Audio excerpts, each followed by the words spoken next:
अगर न चाहते हुए भी मन में अश्लील विचार आते हैं तो गौतम बुद्ध की यह कहानी आपके विचारों को बदल सकती है। एक बार राजकुमार भरत बुद्ध के भिक्षु के रूप में दीक्षित हुए। गौतम बुद्ध अपने भिक्षुओं को उपदेश देने के साथ साथ उनको भिक्षाटन के लिए भी भेजते थे, जहाँ से उनको भिक्षा मिलती। भरत को महात्मा बुद्ध ने भिक्षा लेने के लिए एक श्रविका के घर पर भेजा। भरत रास्ते में चलते हुए सोच रहे थे कि न जाने आज खाने में क्या मिलेगा। हमेशा महल में खाने के लिए अनगिनत स्वादिष्ट भोजन मिलते थे, लेकिन आज जो भी मिलेगा उसी से काम चलाना पड़े। भरत ने श्रविका के घर पर जाकर भिक्षा के लिए याचना की। श्रविका ने भरत को बैठने के लिए कहा। श्रविका जब अंदर गई थी तो भरत पुनः अपने प्रिय भोजन के बारे में सोच रहे थे। जब श्रविका भोजन लेकर आई तो भरत अचंभित रह गए।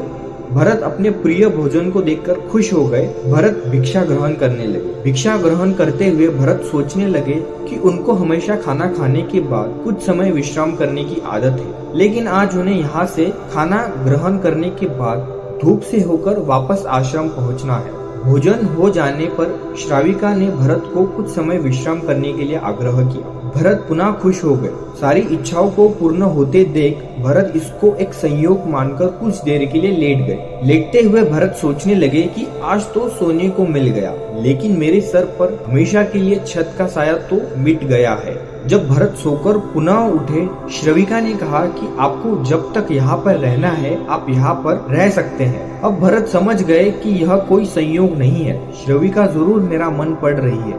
भरत खड़े हुए। भरत ने श्रविका से पूछा, मुझे क्षमा कीजिए, पर क्या आप मेरे मन को पढ़ सकती हैं? आप यह सब कैसे कर लेती हैं? श्रविका ने कहा, शुरू में मेरे लिए ये कठिन था, लेकिन मैंने खुद के विचारों को देखना शुरू किया। शुरू में मेरे विचारों की संख्या अनगिनत थी, पर मैंने अपना पूरा ध्यान इन विचारों पर केंद्रित किया। मैंने बिना पक्ष विपक्ष के अपने विचारों को देखना जारी रखा। धीरे धीरे मेरे विचारों की संख्या कम होती गई। मेरे सारे व्यर्थ विचार दूर होते गए। तब से मैं दूसरों के विचार पढ़ लेती हूँ। यह सब सुनकर भरत घबरा गया। भरत ने श्रविका से आज्ञा ली और वहाँ से निकल पड़े। रास्ते में चलते हुए भरत अपने मन के विचारों का स्मरण करने लगे। भरत के मन में श्रविका के बारे में अश्लील विचार आए। श्रविका ने भरत के बारे में क्या सोचा होगा, भरत ऐसा सोचने लगा। भरत को खुद पर शर्म आ रही थी। भरत आश्रम पहुँचे। भरत ने गौतम बुद्ध से कहा कि अब से मैं कभी भिक्षाटन के लिए नहीं जाऊंगा। गौतम बुद्ध ने भरत को नीचे बैठाया और कहा, क्या हुआ? तुम मुझे अपनी व्यथा विस्तार से बताओ। भरत ने विस्तार से सारी बात बताई। भरत की बातों को सुनकर गौतम बुद्ध ने कहा कि आज से 7 दिनों के लिए श्रविका के घर पर भिक्षा के लिए तुम ही जाओगे, लेकिन तुमको कुछ बातों का ध्यान रखना पड़ेगा। कल तुम जाते हुए खुद को पूरे होश में रखना। तुम्हारे अंदर कौन से विचार उठ रहे हैं उन पर ध्यान केंद्रित करना।